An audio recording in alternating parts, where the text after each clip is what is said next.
Everyone knows that recessions can be devastating, right? But the good news is that they can also be predicted. When the economy collapses, it's always the same people making the same mistakes and facing financial difficulties. In today's video, we'll discover who are the people most affected by a recession, from the beginning to the end. By watching until the end, you'll learn how to protect yourself and become recession-proof. Impulsive spenders. Let's start with the most obvious group and the first to be affected, impulsive spenders. These are the people who, as soon as they get a raise, increase their standard of living without thinking twice, and sometimes even go beyond that, spending money they don't even have. Imagine a software engineer who is always changing jobs, getting raises with every new opportunity. With each salary increase, they buy more expensive clothes, rent a bigger apartment, and finally get that dream car. There's always a new purchase. And why not, right? Life is going well, always improving, and they think, I deserve this. And if I need to, I can cut some expenses. But then comes the recession. The economy starts to decline, layoffs begin in the industry, and suddenly all the luxuries they acquired become a heavy burden. What impulsive spenders don't realize is that in tough times, you can't just cut expenses quickly and easily. The rent is still there, the fuel for the luxury car won't drop in price overnight, and the loan payments. They keep coming, with no possibility of renegotiation. When income drops, what's left is the mounting high bills with no money to pay them.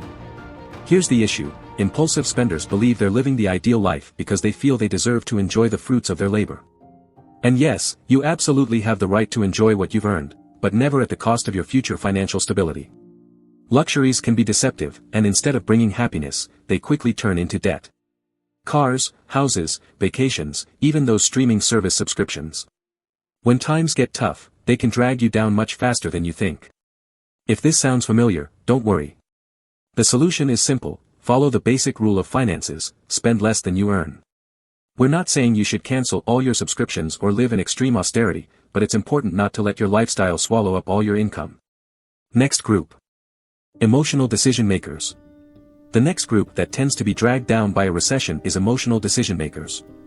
For some people, just hearing the word recession triggers an alarm.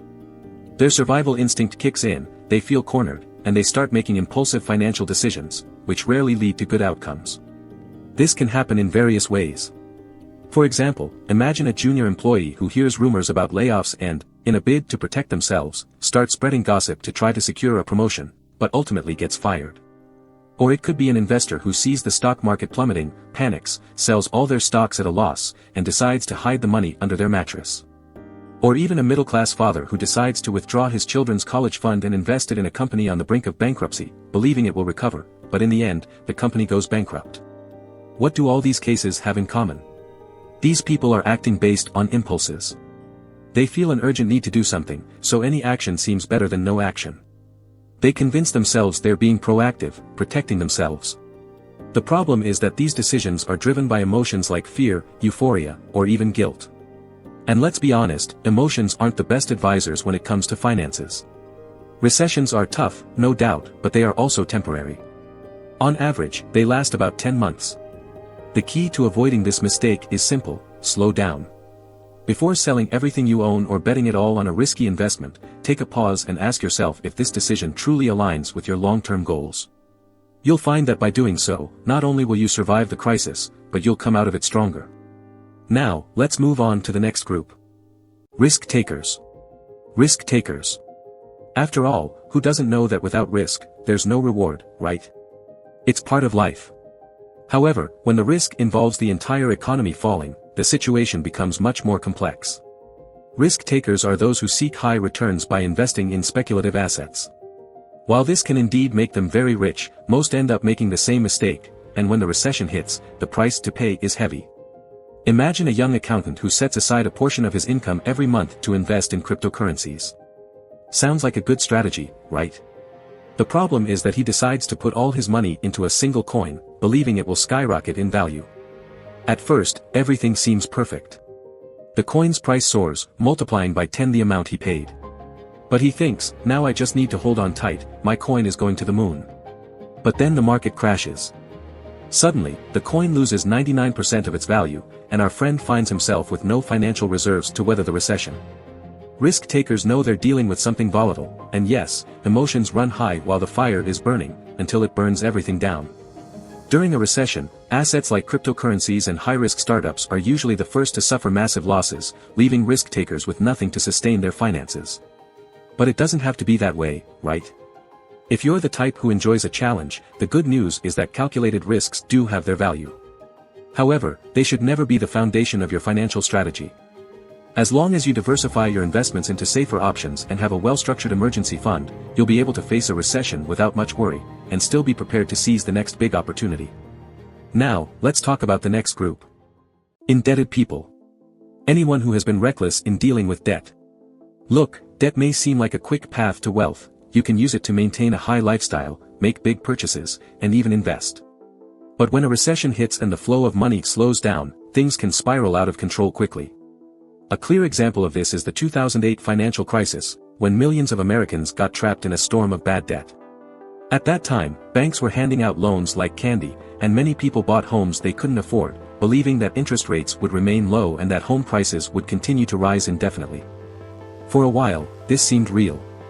Everyone was living the American dream, thinking they'd made a great financial deal. But then reality hit. Interest rates went up, and suddenly the monthly payments doubled or even tripled. To make matters worse, home prices plummeted, so even selling the house wasn't enough to pay off the debt. Many families lost everything.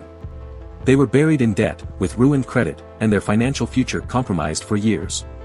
What many people learned from this crisis is that debt doesn't care if you had a tough month or if the economy is in recession. If you don't have debt yet, the best advice is to avoid it as much as possible. If you're already in debt, your priority should be to pay off the high-interest loans, and never take on more debt unless it's a real necessity. Now, if it's truly necessary to take out a loan, whether to finance a business or buy a house, limit the debt to an amount you can repay, even in tough times, not just when the economy is favorable. Debt can be a powerful tool, but only when used with caution and planning. Overly specialized workers. The next group that faces great difficulties during a recession are people whose skills are so specific to a job or industry that, when the economy undergoes a change, they find themselves without alternatives. It's not that these professionals aren't talented, many are true experts. The problem is that their expertise is concentrated in areas that only have demand in specific situations. Imagine, for example, a programmer highly specialized in a programming language geared toward the gaming industry. In times of prosperity, they work on innovative projects. But when the recession hits, gaming companies start cutting costs and focus on more conservative projects. Suddenly, this programmer finds themselves without a job, and their specific skills can't be easily transferred to other industries. Traditional education systems often encourage us to specialize in one area, with the idea that by mastering an exclusive skill, we'll be free from competition. But the problem is that there won't always be demand for that specific skill set. This is where adaptability comes in. Having a diverse knowledge base can be the difference between thriving or falling behind. Science fiction writer and naval engineer Robert A. Heinlein brilliantly expressed this in a famous quote. A human being should be able to change a diaper, plan an invasion, butcher a hog, command a ship, design a building, write a sonnet, balance accounts, build a wall, treat a broken bone, comfort the dying, give orders, receive orders, cooperate, act alone, solve equations, analyze new problems, throw manure, program a computer, cook a tasty meal, fight efficiently, and die with dignity. Specialization is for insects. If you're someone whose skills are limited to a single area or niche, now is the time to expand your horizons. What we've learned so far is that adaptability is the most reliable safety net. Recessions, career changes, and economic transformations don't wait for anyone. That's why the most valuable skill you can develop is learning how to learn. Industries evolve, new technologies emerge, and opportunities come and go. But if you know how to quickly learn new skills, you'll always have options. You'll be able to reinvent yourself, adapt, and thrive in any scenario. Being a jack of all trades doesn't mean being mediocre. It means being prepared for any challenge life throws at you. So, if you want to stay ahead and build a skill set that's recession-proof, the time to start is now.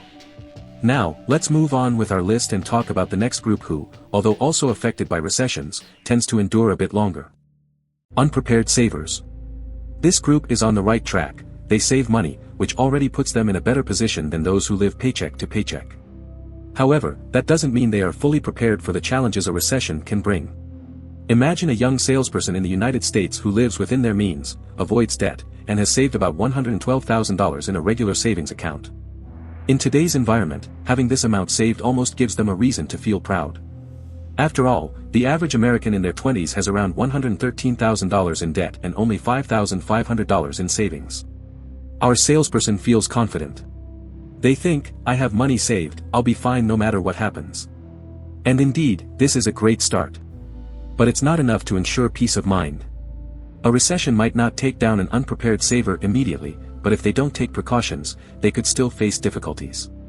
Imagine they lose their job during the crisis. The expenses for rent, groceries, car payments, and other bills will pile up much faster than they expect. In a few months, that financial cushion they spent years building could disappear. As mentioned, recessions typically last around 10 months. This means they could be without income and savings for much of that time. The lesson is simple: when you think you've saved enough, save a little more. To truly protect yourself against a recession, you need two key elements: an emergency fund and a strategy to make your money grow. First, it's ideal to have between 8 to 12 months of living expenses saved in a secure and easily accessible account. That's the real safety net. Second, make your money work for you by investing in secure, diversified assets that outpace inflation. This is the secret to building a solid financial foundation. In the end, wealth is not just measured by money saved. In reality, it's the assets that make the biggest difference. Rich in assets, poor in cash. Fortunes are built with assets, but when a recession hits and you have many assets and little cash available, it can bring you down. This is the case of those who are rich in assets but poor in cash. These individuals have wealth in the form of properties, equipment, or long-term investments, but lack liquid money. On paper, they seem financially secure, they might even feel immune to problems. However, a recession can make everything crumble. Imagine you own a toy factory and have invested all your money in purchasing new machinery. This is what we call betting on yourself, a strategy that's usually smart. In prosperous times, kids buy toys, and the machinery pays for itself quickly. But when sales drop due to a recession, you still need to pay employees and keep the factory running. The problem is you used all your cash to buy the machinery, and now you need to sell it to survive. Although the machines have good value, we're talking about industrial equipment, and selling them is not that simple. Finding a buyer willing to pay a good price, especially during a crisis, can take months. And suddenly, your business begins to collapse. Those who accumulate many assets like this often believe their financial security is guaranteed. And in normal times, this belief makes sense. Assets like real estate and equipment are valuable, but in times of crisis, value alone is not enough. When things get tough, liquidity is what matters. So, no matter how much you've invested in assets, always keep part of your wealth in cash. And if you're reinvesting in your business, make sure to maintain a stable cash flow. The big lesson here is, being recession-proof doesn't mean just having wealth on paper, it means being prepared for any scenario. Survivors. Our final group, the survivors. These are the people who have done the necessary work to prepare for any economic scenario. They're not invincible, of course, but they've built financial resilience that allows them to adapt and thrive even in the worst times. Think of dual-income couples, where both save aggressively, invest in solid assets, and maintain an emergency fund with a year's worth of expenses. When a recession hits, they have no debt and only need to worry about their usual expenses. Furthermore, they've diversified their sources of income. If one partner loses their job, the other can hold things down while they search for a new opportunity. Rather than panicking to pay bills, they calmly assess the situation and even look for opportunities. Maybe they allocate a small portion of their stock portfolio to invest in an undervalued company or purchase rental property. These are solid financial habits: consistently saving, avoiding unnecessary debt, and investing responsibly. Recession survivors understand that getting through tough times isn't about how much money you have, but about how you manage what you have. They build financial systems that work in both good and bad times. The truth is that recessions don't destroy everyone, they destroy the unprepared and, in reality, reward those who are ready. During recessions, survivors are not just surviving, and this might not seem like much at first, but when the storm passes, they're in a position many would envy. They're secure and ready to grow while others are still recovering. So, which group do you want to be a part of? Now that you know the most vulnerable groups and those who prepare to face a recession, it's time to take action. If you want to learn how to protect yourself financially and become a survivor of the next economic crisis, subscribe to the channel, like the video, and share it with anyone you think could benefit from this information. Comment below, which group do you think most needs to change their financial habits? Let's continue this conversation and, together, prepare for what's to come. See you in the next video.